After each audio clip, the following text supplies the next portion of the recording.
एक बार की बात है, गौतम बुद्ध अपने शिष्यों के साथ गांव से एक बड़े नगर की ओर जा रहे थे। गर्मी के दिन थे, रास्ता भी काफी लंबा था। गौतम बुद्ध भी अपने शिष्यों के साथ बहुत देर से पैदल चल रहे थे। इस वजह से उन सबको प्यास लग गई। वहां से कुछ दूरी पर एक बरगद का पेड़ था। सभी लोग उस वृक्ष के पास पहुंचे। गौतम बुद्ध पेड़ की छांव के नीचे विश्राम करने लगे। गौतम बुद्ध ने अपने एक शिष्य को कहा, आप इस बरगद की छाया से 20 कदम दूर जाकर 2 बार परिक्रमा करके वापस आओ। शिष्य वैसा ही करता है जैसा बुद्ध ने कहा था।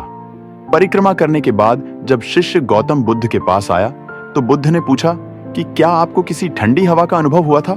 शिष्य बोला, हाँ, उत्तर दिशा की तरफ मुझे कुछ ठंडी हवा का अनुभव हुआ था। शिष्य की यह बात सुन गौतम बुद्ध ने कहा कि उसी दिशा में चले जाओ। जरूर वहां से कुछ ही दूरी पर एक तालाब होगा। उस तालाब से सबके लिए पानी ले आओ। शिष्य उसी दिशा में जब कुछ दूर गया है तो वहां सच में एक तालाब था। तालाब देख शिष्य बहुत प्रसन्न हुआ और तालाब के निकट जाकर तालाब से पानी भरने ही वाला होता है।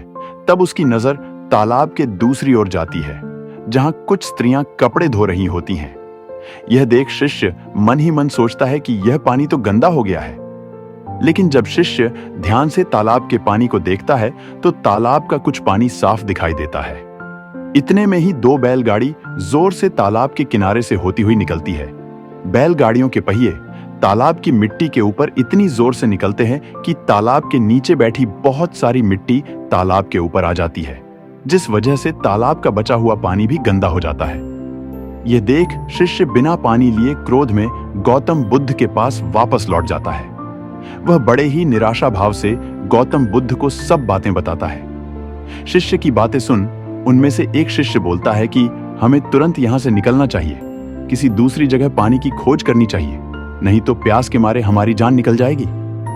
गौतम बुद्ध सभी को शांत होने के लिए कहते हैं और बोलते हैं कि धैर्य रखो, कुछ देर यही बैठो, उचित समय आने तक संयम बनाए रखो।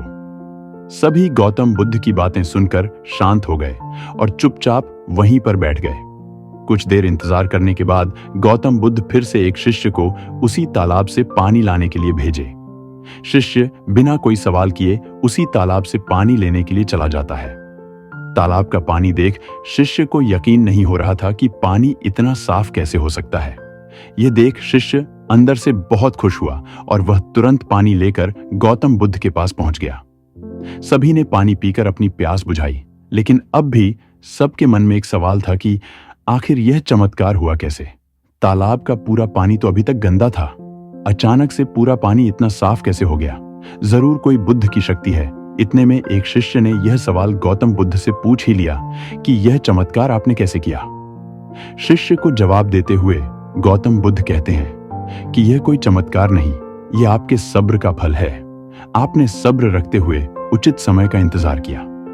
जितनी देर हम सब लोगों ने सब्र किया, उतनी देर में तालाब के पानी के ऊपर तैर रहे सभी गंदे तत्व और मिट्टी तालाब के पानी के नीचे बैठ रहे थे।